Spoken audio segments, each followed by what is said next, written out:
Didn't he do a great job? I have to tell you, I am so pleased to be here at Broward College, this great campus, 30,000 students here. And I want to thank Darnell for introducing me. I'm so grateful to him for what he said about his choice, and I thank all of you for being here to help us get organized in Florida so we win the primary and then we win in 2016. I think Congressman Ted Deutsch is here, and I want to thank all the other elected officials. It's exciting for me to have this opportunity to talk to you about this campaign, to really raise a lot of the issues that are most important, I think, to the country's future and really to all of you. But I also want to thank you for doing what Darnell is doing, and that is registering to vote, being active in the campaign, working to elect your candidate, hopefully me, and talking to everybody you can about why this election is so important. Now, you know, there's a lot of issues to talk about. I want to say that, you know, my campaign is focused on making sure the economy works to raise incomes and provides jobs to everybody willing to work hard and do your part.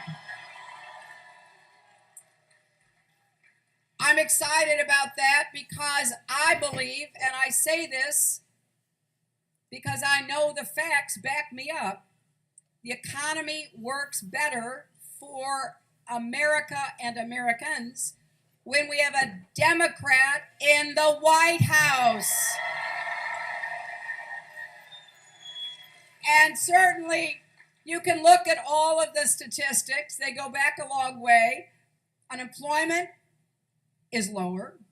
Incomes are higher. Even the stock market is higher. And in fact, when a Republican is in the White House, you are 4 more times likely to have a recession.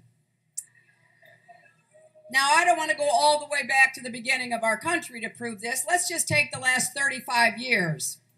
We've had 5 presidents, 3 Republicans and 2 Democrats. I'm privileged to have known both of those Democrats, and I will tell you, each of them inherited economic problems from their Republican predecessors.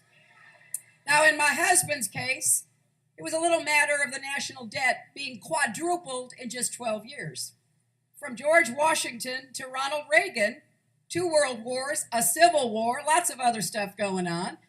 And then 2 terms of Ronald Reagan, 1 term of George H.W. Bush, and the entire debt was quadrupled. And the deficit had gone way up. And it looked like there were problems, recessionary problems, as they say, in the economy. So my husband took a look at all of that after he got elected, and he said to me, it's so much worse than they told us. And somebody asked him, what do you think you uniquely bring to Washington? He paused and he said, arithmetic. We're going to get this to measure up again and work for Americans. And at the end of 8 years, we had 23 million new jobs. And most importantly, incomes went up for everybody, not just people at the top, people in the middle, working people, poor people. And we ended up with a balanced budget and a surplus. Well, along came another Republican president. And they went back to the failed policies of trickle-down economics, didn't they? So at the end of 8 years, the deficit was back up, the debt was back up, and we were facing the worst financial crisis since the Great Depression. And then they took their eye off the financial markets and the mortgage markets, and you know what happened. Now, shortly after the 2008 election, I got a call from President-elect Obama. He asked me to come see him in Chicago. I didn't know why. Turned out he wanted me to be Secretary of State, which which was very exciting and a big honor. But when I got there, it was just he and I. He looks at me and he goes, "It's so much worse than they told us." You know, I've heard that before. And indeed it was. We were losing 800,000 jobs a month. The auto industry was tottering on the brink of collapse. All those jobs all the way down the supply chain. And the president-elect said, "We got problems around the world, and we have big problems here at home to get this economy out of the ditch." So that's why he said, "You go deal with all the Secretary of State issues, and I'm going to focus on the economy." And that's what we did. And that's what he did. You know, the Republicans want us to have a case of collective amnesia and forget it was their failed policies that put us in that big ditch. So now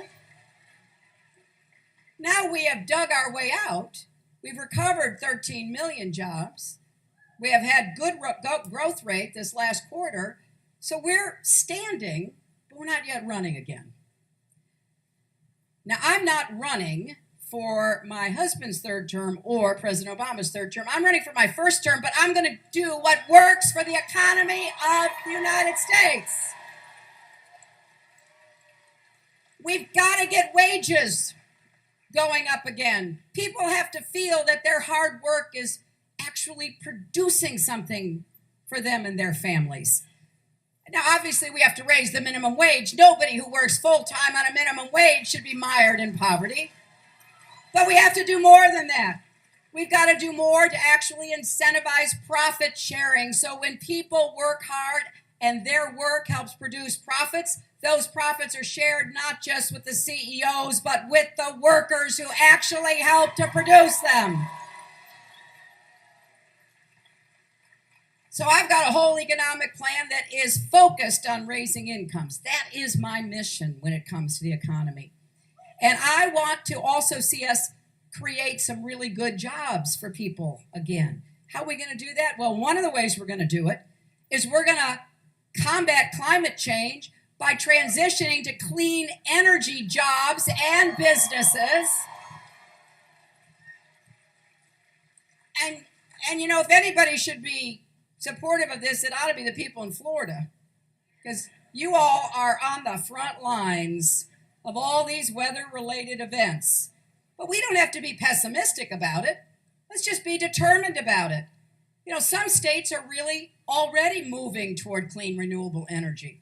I spent a lot of time in Iowa, as you might guess, and they are already getting 30% of their electricity from wind. I just came from Massachusetts, which is not known as a sunny state like Florida, and they rank number 4 in the country in solar power. I'm hoping Florida gets on track.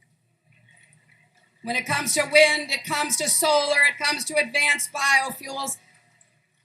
And the people who say, well, that might hurt the economy, or the Republican candidates, when they're asked about climate change, you know what they say? Well, I'm not a scientist. My response to that is, why don't you go talk to a scientist and actually hear what they have to say, because this is an economic opportunity. It shouldn't be seen as a drag. It ought to be seen as a way to lift our sights and do what we should do and actually create jobs, businesses, make money doing it.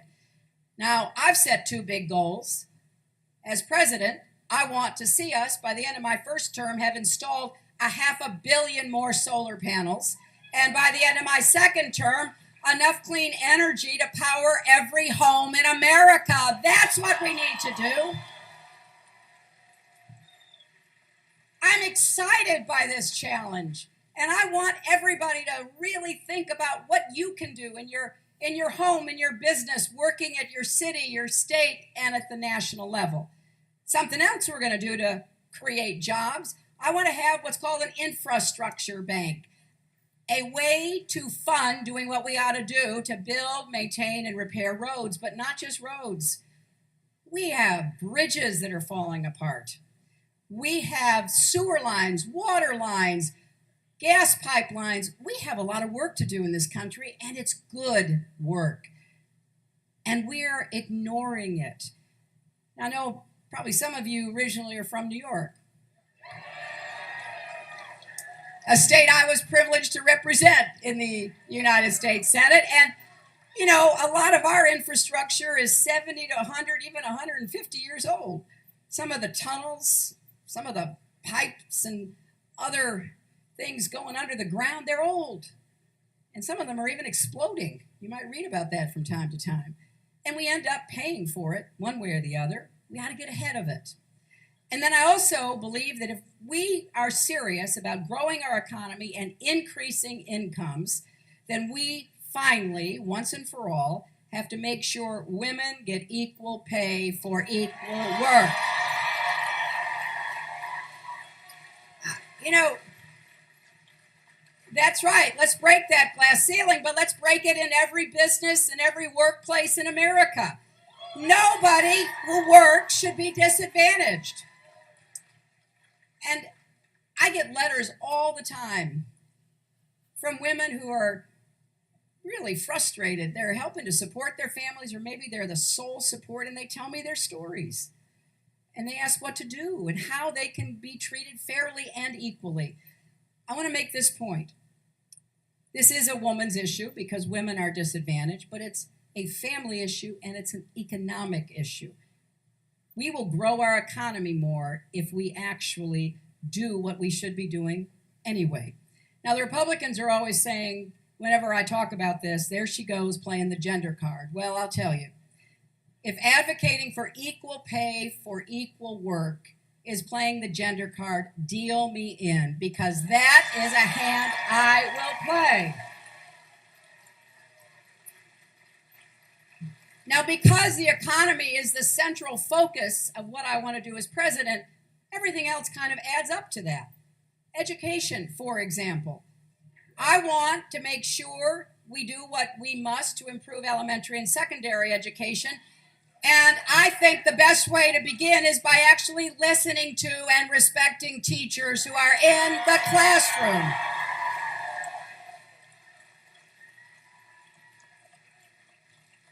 They're the ones who are there with the kids all day. They're the ones who have the ideas. They should be first in line, and they'll be around any table I'm at to help me figure out what we do.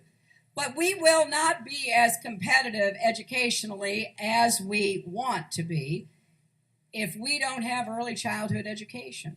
Those first 5 years of life set up little kids to be successful or not. Now, look, I have this amazing, wonderful grandchild. And we read and talk and sing to her all the time. I kid and say, you know, her first words are going to be enough with the reading and the talking and the singing. But we do it because we love to do it, and we do it because we know it literally builds brain cells. 80% of your brain is physically formed by the age of 3. I want every kid to have the same shot, the same chance to be successful in school. We need a universal pre-kindergarten program, and we need to start with kids who have the biggest challenges, who have the biggest disadvantages and obstacles to overcome, so that every kid has a level playing field to climb that ladder of opportunity. You know, I think every person should have the same right to live up to his or her God-given potential. And I happen to think talent is universal, even though opportunity isn't. So I'm going to do all I can to make sure our smallest, our youngest citizens have a chance. And then on the other end, we are going to make college affordable again.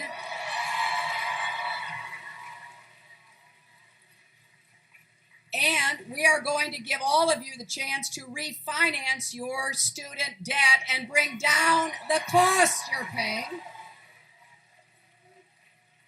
It's just not right. If you can refinance your mortgage or your car payment, why can't you refinance your student debt? And I don't believe the federal government should be making a profit off of lending you money to pursue your education. And it won't surprise you to know I'm a big fan of community colleges, and I'm going to do everything I can to make sure we implement President Obama's plan to make community college free so that you can afford to go. Now, when it comes to health care, I'm going to defend the Affordable Care Act, right? I'm going to defend it because it's working. Nearly 18 million people are getting health care, and young people get to stay on their parents' policies until they're 26, which is a very big help to a lot of the families that I meet with. But you got to bring the costs down. Out-of-pocket costs are too high. And prescription drug costs, they went up 12% last year. They are skyrocketing. So I have put forth a plan to bring them down. Now, a lot of the drug manufacturers aren't happy with me. But it was kind of interesting that when I rolled my plan out, it was the very same day that a guy who'd been a hedge fund manager who took over a company called Turing Pharmaceuticals decided to raise the price of a life-saving drug from $13.50 a pill to $750 a pill. A 5,000% increase. We can't sustain that. We have got to get a handle on prescription drug costs, and we've got to finally make it possible for Medicare to negotiate with drug companies to bring the price down. Just think about this for a minute. You know, taxpayers, you and I, we pay for the NIH, we pay for some of the clinical trials that are conducted, we pay for the FDA, which decides whether a drug is safe and effective, and then we pay the highest prices for those drugs. If you're in Canada, you get a negotiated price. If you're in Europe, if you're in Australia, but not in America. Some of you maybe are from northern New York. When I was your senator, I used to go up to the border and I would see busloads of people crossing the border to buy the very same drugs for a lower cost. We cannot continue to pay the highest price for the drugs we paid to help be developed. We have got to rein this in. I have a plan to do that. And let me say, when you think about the Affordable Care Act, it is distressing to me that Florida, among some other states, refused to expand Medicaid to cover more people. In fact, I'm looking here, it said in Florida, as many as 650,000 people could have gotten coverage under Medicaid. Fewer people without insurance means fewer people who get preventive care, more visits to the emergency room. It makes no sense economically. And I hope that Florida would reconsider that, but your governor and the Republicans in Tallahassee, they said no. They said no to savings, no to families, no to fairness. And to make matters worse, because they said no and refused to expand Medicaid, people are suffering, particularly working poor people, people of color, people who are disproportionately left out. It makes no economic sense, let me tell you. It makes none. The states that have expanded it, they are actually seeing lower insurance rate increases, and they're not seeing as many emergency room visits and other expensive problems. So I'm not going to let the Republicans kill the Affordable Care Act. They voted to repeal it 54 times. I will certainly stand in their way, but I want to improve it. That's why I am going to tackle out-of-pocket costs and prescription drug costs. And there are three other issues that I want to mention. One, we're having a caregiving crisis in this country, and it's only going to get worse. Alzheimer's, autism, people who need care. Families are taking care of their loved ones, aren't they? I bet some of you are, or somebody in your family is. We give so little help. We need respite care. We need quality, affordable daycare. Let's finally help the caregivers get the care they need to take care of their loved ones. And secondly, we have a substance abuse epidemic in America. Opioids, heroin, meth, other prescription drugs, and people are dying. We lose 18 to 22 veterans a day from suicide.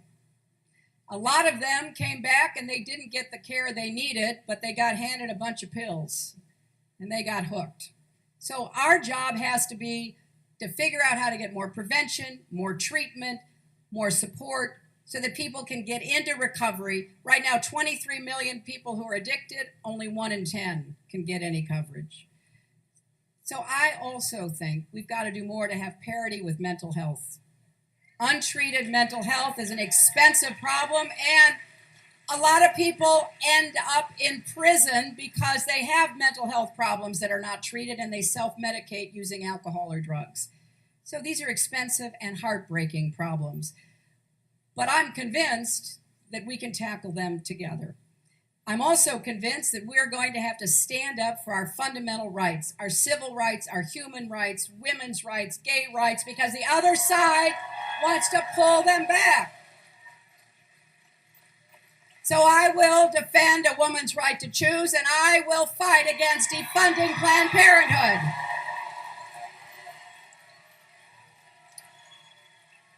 And I will defend and fight for marriage equality and against discrimination.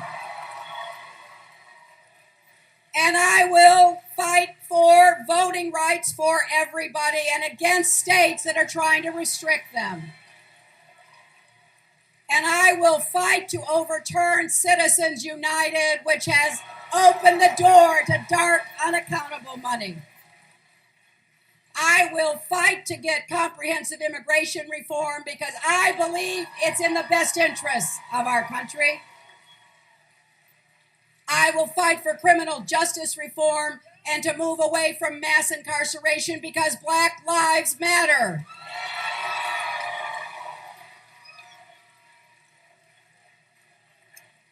And I will tell you, I am going to fight for new, effective gun control measures.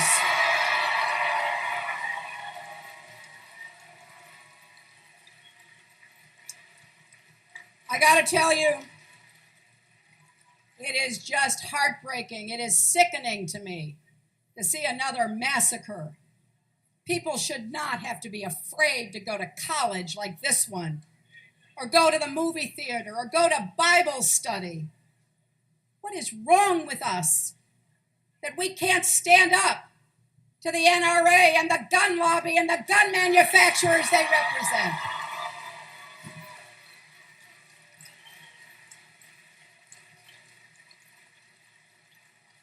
You know, this is not just tragic. We don't just need to pray for people, we need to act.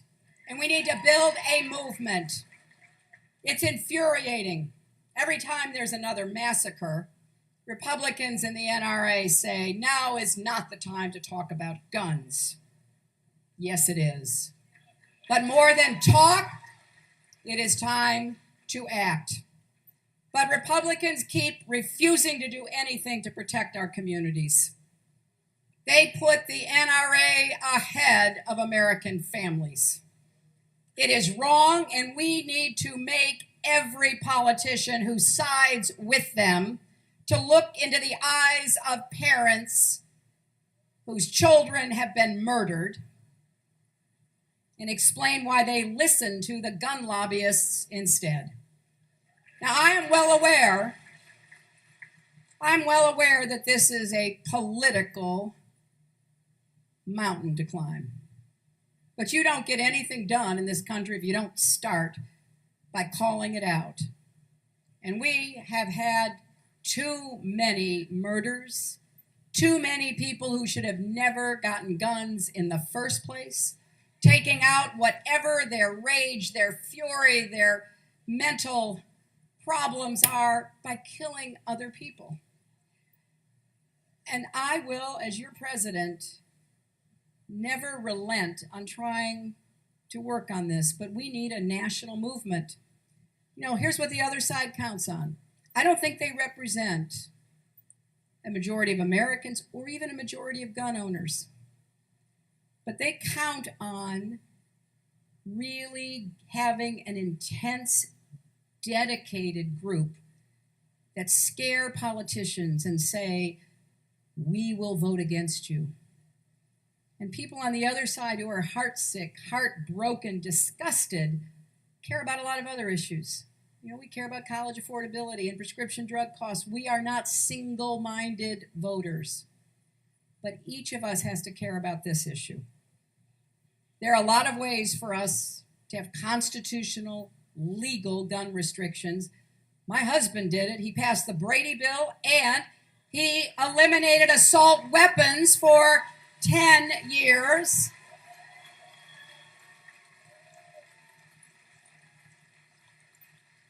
So we're going to take them on.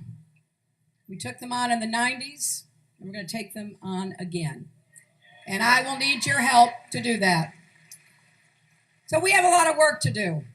That's why we're getting started here in Florida, here at Broward College. And I want each and every one of you to be involved in this campaign, because I do think we have to have an agenda for change, and then we have to reach as many people as we can to make the case for the kind of change we want to see, to build on what has worked and to take it further, and not let the Republicans rip away the progress with their out-of-date, out-of-touch ideas and turn us back.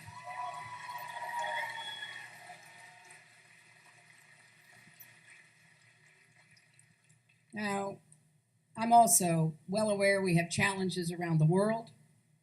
That's why I think my experience as Secretary of State, as a senator from New York, is especially pertinent to what we're going to have to do to make sure we remain safe and secure, we lead with our values and in pursuit of our interests.